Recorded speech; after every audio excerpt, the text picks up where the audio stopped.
¿vale? Vale, ¿estamos? ¿Sí? Vale, atención. Mi amigo Filipo es la Tierra, ¿vale? La primera camiseta es la atmósfera antes de la acumulación de carbono industrial, es decir, de quemar carbón, gas y petróleo desde la era industrial, ¿vale? Para fábricas, transporte, electricidad. Y a partir de ahí hemos ido acumulando carbono. Y vamos a contar camisetas o cantidad de carbono. La primera es la normal, pero atención, porque a partir de ahí, ¡una!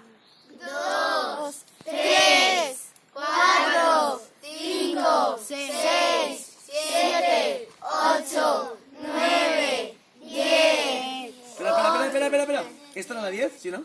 No, espera, esta es la 10. 10. 11, 12, 13, 14, 15, 16. Muy bien. Entonces, a ver, vamos a preguntarle... Un aplauso para Filipo, por favor. A ver, vamos a preguntarle a la Tierra. Tierra, ¿te sientes más caliente? Vale, entonces ya imaginaos, ¿no? Filipo se marea ahí del calor, se lo quitamos todo, ¿vale? Ya lo puedes pagar fácil.